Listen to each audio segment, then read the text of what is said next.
তোমার নামে লেখা চিঠি, কলমে নওরিন মুনতাহা হিয়া। পর্ব 22। অরণ্যই কি তবে খুনি? ঘড়ির কাঁটায় রাত প্রায় 2টা। অরণ্য আর ইনায়া একটা বেডের দুই পাশে শুয়ে ঘুমিয়ে আছে। তাদের একে অপরের দূরত্ব প্রায় অনেক। শেষ রাতের দিকে গ্রামে বৃষ্টি হয়েছে, যার জন্য আশেপাশে থেকে শীতল বাতাস ভেসে আসছে। ইনায়ার শরীর উষ্ণ হওয়ার জন্য এমন কোনো গরম কিছু পরিধান করে নাই, যার জন্য তার শরীরে বেশ ঠান্ডা অনুভব করেছে। গ্রামের শীতের পরিমাণ সবসময় অধিক থাকে, যার জন্য ইনায়ার শরীরে ধীরে ধীরে আরও বেশি ঠান্ডা হয়ে বরফ হয়ে যাচ্ছে। সময় প্রায় রাত 2টা, যার জন্য অরণ্য ঘুমিয়ে আছে। পাশে থাকা ইনায়ার প্রতি তার বর্তমানে খেয়াল নাই। ইনায়া শরীরে উষ্ণতা অনুভব করার জন্য সে গুটি গুটি হয়ে বিছানায় শুয়ে থাকে। অরণ্য অন্য পাশ থেকে যখন ইনায়ার দিকে ফিরে তখন ইনায়ার কাছে যায় অরণ্য। তীব্র শীতের কারণে ইনায়া শক্ত করে জড়িয়ে ধরে অরণ্যকে। তার শরীর ঠান্ডা হয়ে যাওয়ার কারণে অরণ্যকে জড়িয়ে ধরে উষ্ণতা অনুভব করে। ঘুমের মাঝে অরণ্যর শরীরে কোনো নারীর শীতল ছোঁয়া অনুভব করে। তার ঘুম ভেঙে যায়। চোখ খুলে তার বাহুতে আবদ্ধ থাকা ইনায়ার দিকে তার চোখ যায়। ঘুম ঘুম চোখে অরণ্য ইনায়ার দিকে তাকিয়ে দেখে। নিজের বুকে ইনায়াকে দেখে তার চোখ মুখে প্রশান্তি নেমে আসে।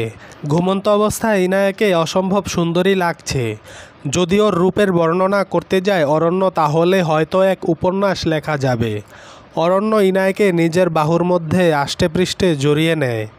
ইনায়ার ঠান্ডা হয়ে যাওয়া শরীরে উষ্ণতা দেয়। ইনায়া গরম কিছু অনুভব করে, আবার শান্তিতে ঘুমিয়ে পড়ে। অরণ্য মুখে হাসি বজায় রেখে আবার ইনায়াকে জড়িয়ে ঘুমিয়ে পড়ে। সকাল প্রায় 7টা। জানালার কাঁচ ভেদ করে সূর্যের আলো প্রবেশ করছে রুমে। গ্রামে সূর্যের তাপ সবসময় অত্যাধিক প্রখর হয়। সূর্যের এক ঝিলিক এসে পড়ে ইনায়ার চোখে। তার চোখ খুলে যায়। ইনায়া পিটপিট করে চোখ খুলে। এরপর ঘুমের রেশ কাটিয়ে যখন বিছানা ছেড়ে উঠতে যাবে, তখন সে অনুভব করে তাকে কেউ শক্ত করে জড়িয়ে ধরে রেখেছে। ইনায়া ভালো করে খেয়াল করে দেখে সে অরণ্যর বুকে মাথা রেখে শুয়ে আছে। অরণ্য তাকে শক্ত করে জড়িয়ে ধরে রেখেছে, যেন ছেড়ে দিলে সে পালিয়ে যাবে। কাল রাতে ইনায়া আর অরণ্য যথেষ্ট দূরত্ব বজায় রেখে ঘুমিয়েছিল, তাহলে সকালে কি করে একে অপরের এত কাছে? ইনায়ার মনে পড়ে মাঝরাতে তার শরীর বেশ ঠান্ডা অনুভব করছিল, যার জন্য সে শক্ত একটা বালিশ জড়িয়ে ধরে। কোথাও বালিশ মনে করে অরণ্যকে জড়িয়ে ধরে নাই তো সে? ইনায়া নিজের করা কাজে নিজেই ফেঁসে গেছে। ইনায়ার এখন লজ্জায় মাটিতে লুকিয়ে পড়তে ইচ্ছে করছে।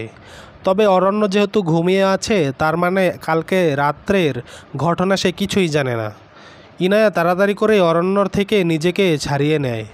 এরপর বিছানা থেকে ধীরে ধীরে নেমে যায়, এক দৌড়ে ওয়াশরুমে চলে যায়। প্রায় 15 মিনিট পর ওয়াশরুম থেকে বের হয় ইনায়া। রুমে এসে দেখে অরণ্য এখনও ঘুমিয়ে আছে।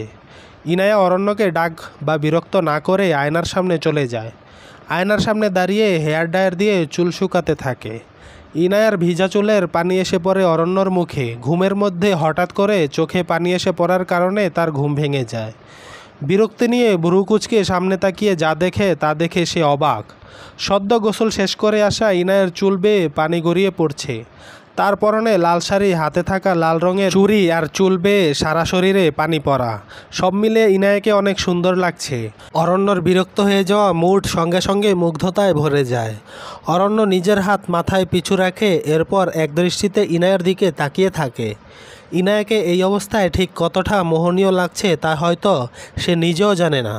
অন্যদিকে অরণ্যর মনে নিষিদ্ধ বাসনা জেগে ওঠে। তার নিজের মনকে শান্ত রাখতে ভীষণ কষ্ট হচ্ছে। অরণ্য ইনায়ার দিকে দেখে হালকা শুকনো ঢুক গিলে।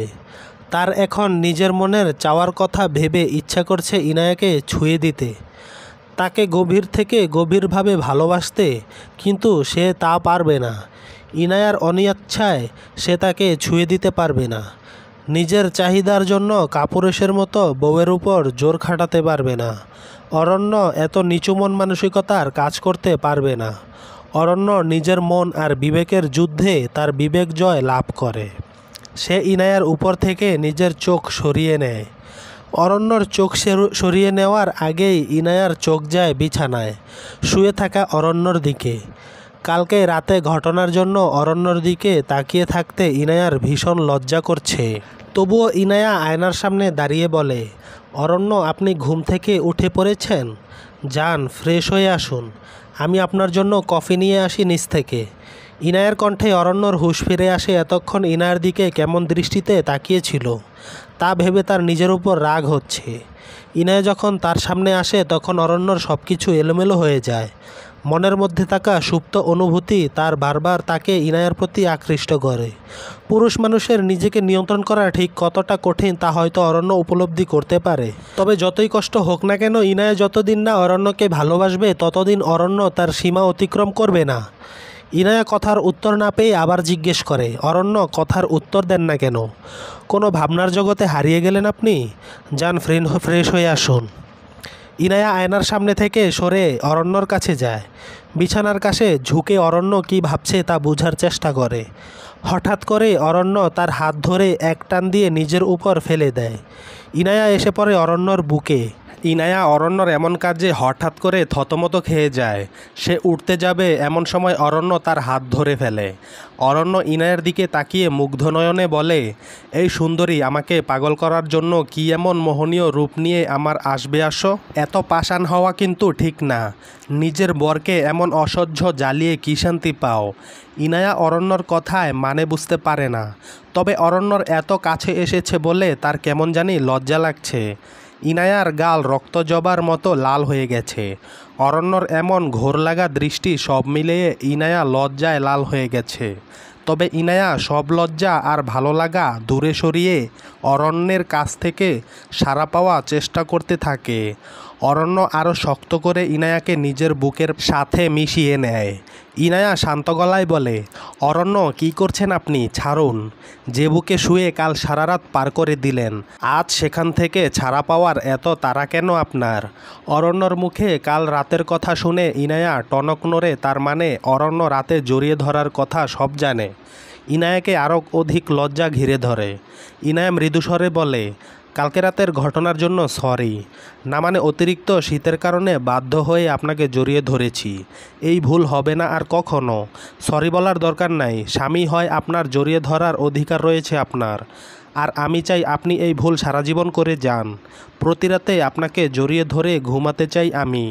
ইনায়ার আরও অল্প সময় অরণ্যর বুকে অবস্থান করে এরপর তার কী যেন মনে পড়ে, যার কারণে ইনায়া অরণ্যকে নিজেকে ছাড়িয়ে নেয়। ইনায়া এমন কাণ্ডে অরণ্য বিরক্ত হয়ে বলে, কি হয়েছে, এমন করছেন কেন? অরণ্য, ছাড়ুন আমাকে। আর আপনি তাড়াতাড়ি ঘুম থেকে উঠে ফ্রেশ হন, আমাদের রেডি হয়ে বের হতে হবে। ইনায়ার মুখে বের হতে হবে শুনে অরণ্য বলে, এত সকালে কোথায় যাব আমরা? আপনার শ্বশুরবাড়িতে? শ্বশুরবাড়ি কথাটা শুনে অরণ্য ইনায়ার মুখে অবিশ্বাস নিয়ে তাকিয়ে বলে, ছি ছি ইনায়া, আপনি কেমন বউ বলুন? বিয়ের কয়েকদিন পর স্বামীর বিয়ে দিতে চান? 4 বিয়ে করা জায়েজ আছে বলে কি আপনি আমার সাথে এমন জোর করবেন? করব। অরণ্য, উঠুন না, ফ্রেশ হন। ইনায়া, আপনার মনে কি একটু দয়ামায়া নাই? এমন অসহায় বেচারা মানুষকে 4 বিয়ে করাতে চান? 4 বউ সহ্য করার ক্ষমতা কি আমার আছে? শত্রু হলে এত বড় ক্ষতি আমার করবেন না। ইনায়া অরণ্যর কথায় বিরক্ত হয়ে বলে, শত্রু কখনো উপকার করে না। এখন যান, রেডি হন। ইনায়া এই বলে অরণ্যর বুক থেকে ওঠার চেষ্টা করে। তখন অরণ্য আবার হাত ধরে বলে, সত্যি করে বলুন, কোথায় যাব আমরা? থানায় যেতে হবে সাফায়াত মামার কেসের ডিটেলস জানতে। ওনার মৃত্যুর আসল রহস্য জানার জন্য থানায় যেতে হবে। থানায় যাওয়ার কথা শুনে অরণ্য ইনায়ার হাত ছেড়ে দেয়। ইনায়া বিছানা ছেড়ে উঠে যায়। এরপর অরণ্যকে ফ্রেশ হতে বলে সে চলে যায় নিচে। অন্যদিকে অরণ্যর মুখ গম্ভীর হয়ে যায়। সে পাশে থাকা তার ফোন বের করে। একজন অপরিচিত লোককে কল করে অরণ্য বলে, সানি, রূপনগর থানায় সাফায়াত হত্যার আসল খুনের ফাইল সরিয়ে ফেল, আগুন জ্বালিয়ে দে সেটায়, যাতে ইনায়া আসল সত্যির বিষয়ে কখনোই জানতে না পারে। ওকে। অরণ্য কথাটা বলে ফোন রেখে দেয়, দীর্ঘশ্বাস ছেড়ে দেয়। ভবিষ্যতে ইনায়া যখন জানতে পারবে আসল ঘটনার অপরাধীকে, তখন কি হবে? অরণ্য কি সহ্য করতে পারবে ইনায়ার চোখে তার জন্য ঘৃণা? যদি নিজের অতীত আর পাপ লুকিয়ে রাখতে ইনায়াকে তার খুন করতে হয়, সে কি পারবে নিজ হাতে ইনায়াকে খুন করতে? কিন্তু পরিস্থিতি যা হচ্ছে, একদিন সত্যি ইনায়ার মৃত্যু অরণ্যর হাতে লেখা আছে। চলবে।